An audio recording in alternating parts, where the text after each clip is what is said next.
Lewis Hamilton is having the worst season of his career after his move to Ferrari was hyped to secure his 8th world title. The only records he's breaking are negative ones, and from his comments and demeanour at races, it's clear it's affecting him badly. However, there's good hope he'll do better in 2026 when a new set of regulations is brought in to shake things up. I've gathered all the information there is on the 2026 regulations, and I want to go through what the experts expect when it comes to racing these new cars and how Hamilton will fare in 2026. Lewis Hamilton's 2025 Formula 1 season at Ferrari has been pretty disappointing, to say the least. There's a huge lack of podium finishes, and he struggles with the SF25 car, which didn't meet the expectations either when it comes to performance and consistency. At the same time, his teammate Charles Leclerc had a lot of stronger performances. He scored a bunch of podiums so far. Despite winning the sprint race in China, Hamilton has pointed out the car's unpredictability and lack of grip, and he showed his frustration, even saying that the team would be better off replacing him after the Hungarian Grand Prix. So if we add it all up, Hamilton suffered due to disappointing car performance because the SF25 car has been described as underperforming, particularly lacking in race pace and consistency, which has made it challenging for Hamilton to extract maximum performance. After 15 races, Hamilton has not yet secured a podium finish in 2025, seeing his career achievements and the high expectations surrounding his move to Ferrari. You can tell that there's a lot of frustration and criticism. He has been vocal about the car's issues, admitting he was useless at times and questioning the car's performance and reliability. And then there's the contrast with Leclerc.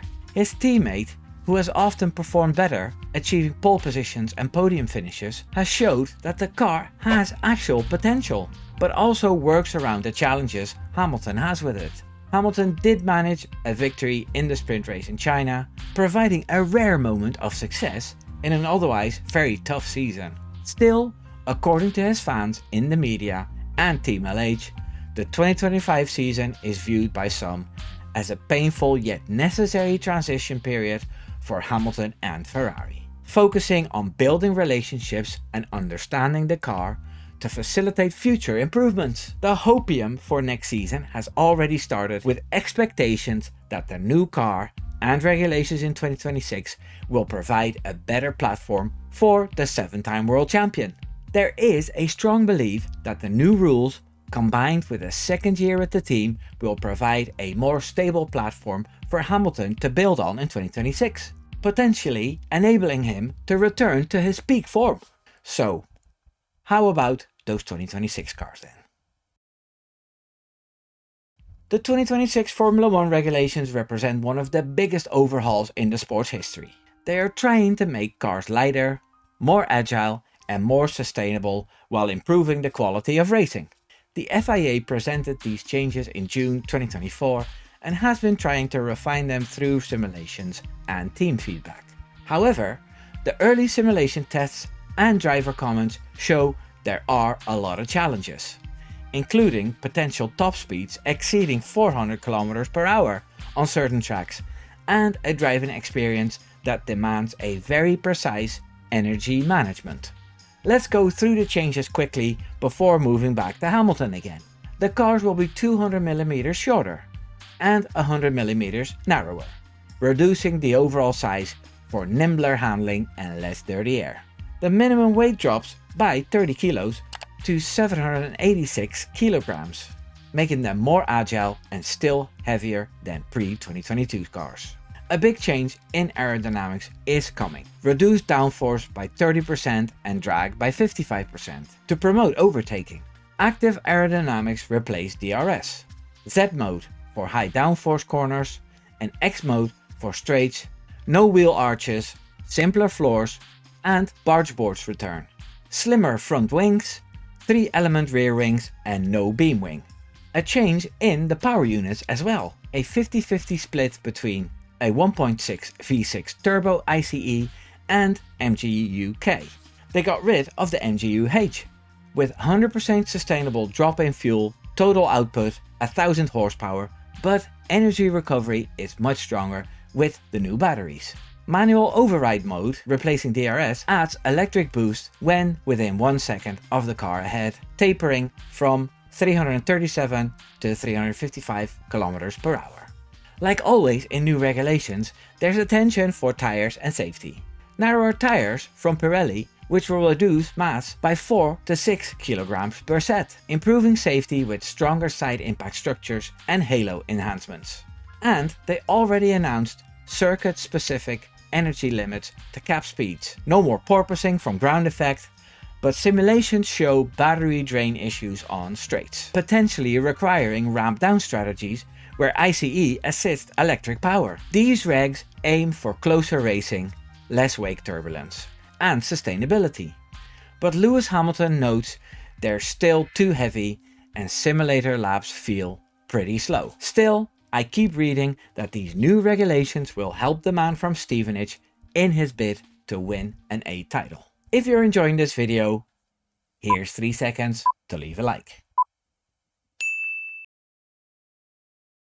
Based on simulator feedback from the drivers and the teams, the 2026 cars are expected to feel radically different, more like high-tech hybrid than the current ground effect porpoising monsters. Felipe Drugovich, Aston Martin Reserve, described them as rockets, accelerating out of the corners due to the massive electric torque, nearly double the current MGU-K, but with less overall grip because there's less downforce.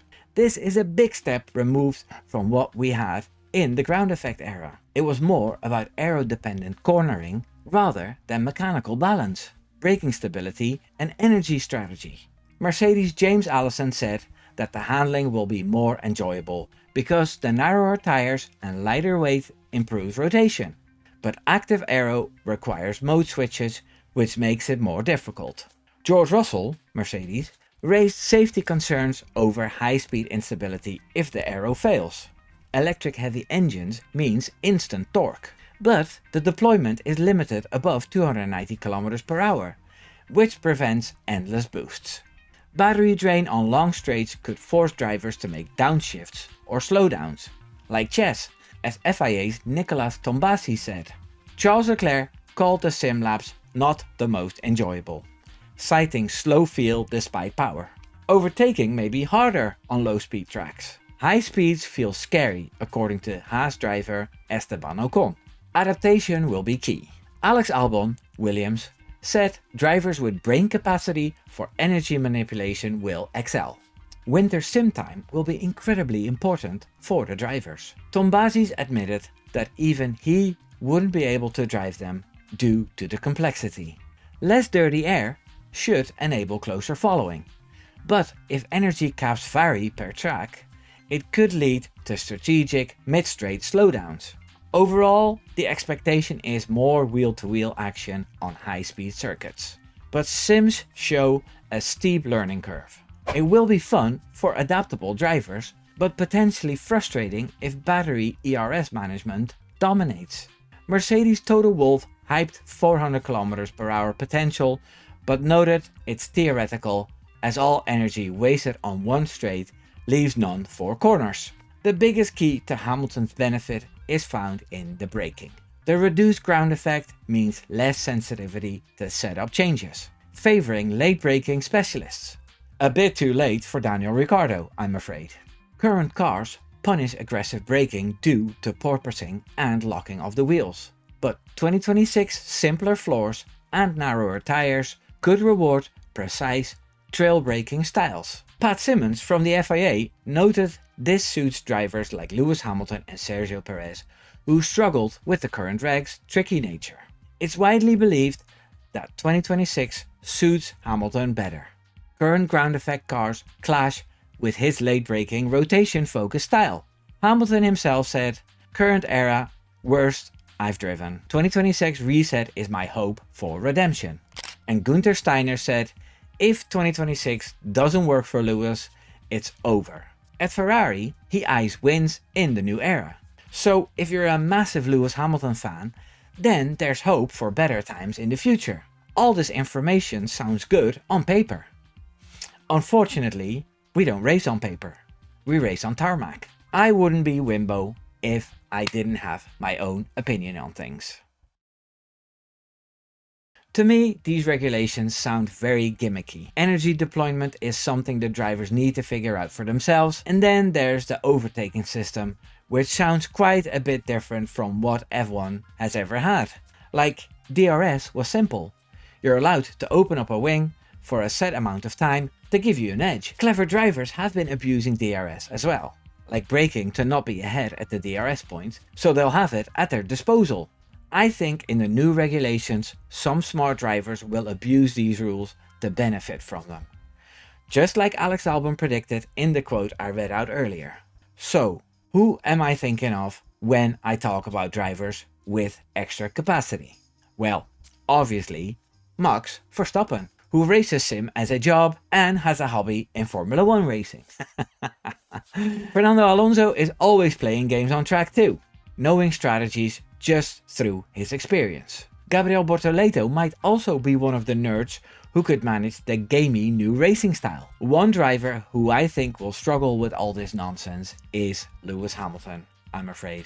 He had his glory days in a car which was on rails, with the strongest engine, and even in those years he lost races he should have won, but just missed a bit of sharpness at certain parts of the season. So my conclusion is that Hamilton might have a few races where his late braking will help him, but the younger guys will handle all the weird stuff in the new regulations better.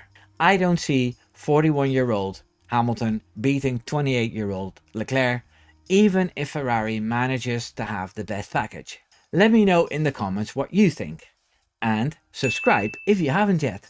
I'm hoping to reach 5k before the year is over. Take care now. Doei doei!